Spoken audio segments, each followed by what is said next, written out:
आता व्हीव्हीपॅटची योजना दूर केली, याचा अर्थ निवडणूक यंत्रणा ही स्वच्छ नाही, ती घोटाळेबाजांना पाठिंबा देते. निवडणूक यंत्रणा पारदर्शक नाही हे स्पष्ट दिसतंय.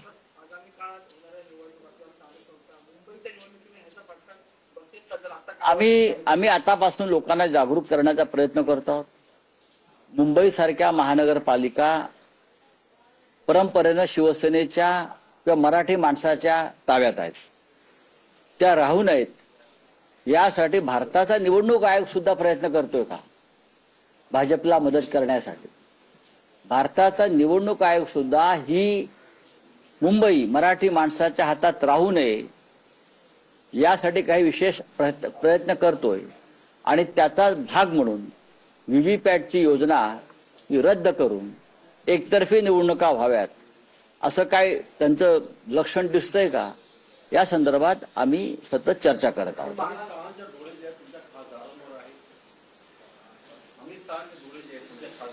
आमच्या खासदारांवरती डोरे असले तरी ते डोरे यशस्वी होणार नाही. चलिए, थँक्यू. हिंदी में कुछ है तो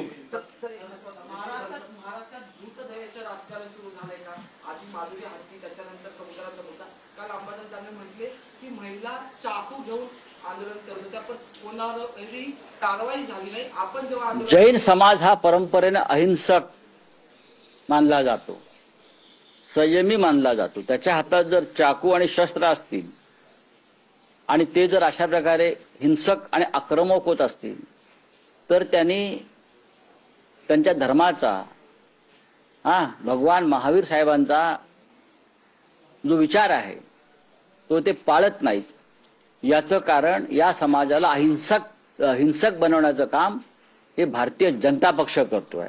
नरेंद्र मोदी, अमित शाह करतात. त्यांच्यामुळेच हा समाज आपल्या विचारापासून, आपल्या धर्माच्या विचारापासून दूर जाताना मला दिसतोय.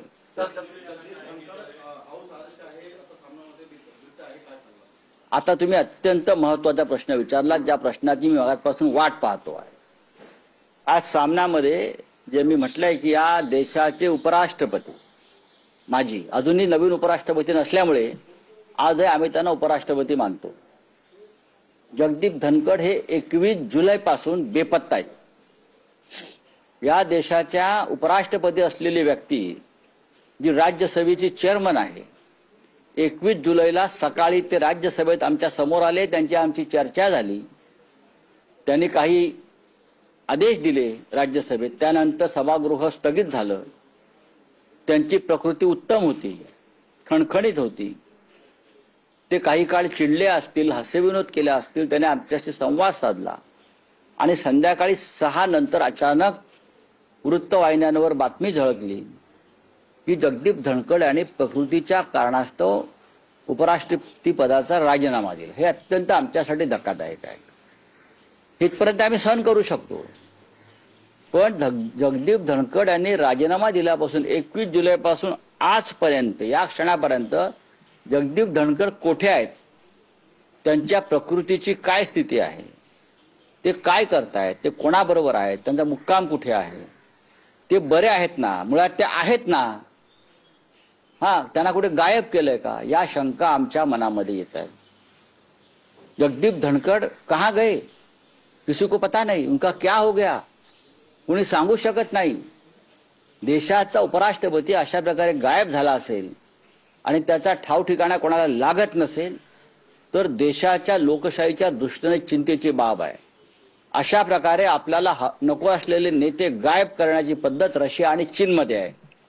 त्याची काही परंपरा या लोकांनी नव्याने सुरू केली आहे का? उद्धव ठाकरे दिल्लीला आले असताना श्री कपिल सिब्बल हे उद्योजकांना भेटले, तेव्हा आम्ही याच्यावर चर्चा केली. कपिलजी की जगदीप धनखडांचं काय करायचं, कुठे आहेत ते? तेव्हा आमचं असं ठरतंय की हेबियस कॉर्पस नावाची एक लीगल बॅटर असते की एखादी व्यक्ती जेव्हा सापडत नाही तेव्हा त्याला सुप्रीम कोर्टाच्या, हायकोर्टाच्या आदेशानं आम्ही शोधू शकतो. कदाचित आम्ही अशा प्रकारचे पिटिशन करू शकतो.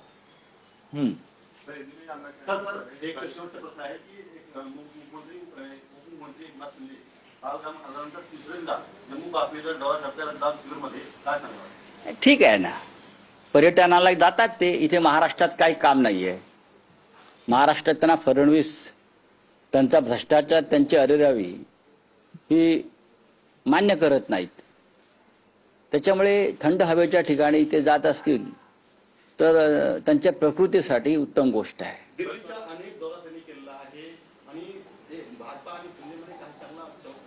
कदाचित ते जम्मू काश्मीरचे राज्यपाल म्हणून मला पाठवा, मी जम्मू काश्मीर पाहून येतो, हे पाहायला गेले असतील. महाराष्ट्रात काही काम नाही, जम्मू काश्मीरचे राज्यपाल म्हणून मला हिमालयात पाठवा, अशी एक त्यांच्या मनामध्ये अशी इच्छा असेल. कोण नाही, आता ते तुम्हाला काल शरद पवार साहेबांनी उत्तर दिलंय, त्याच्यावर मी बोलत ना. हिंदी में पूछे आपका क्या बा.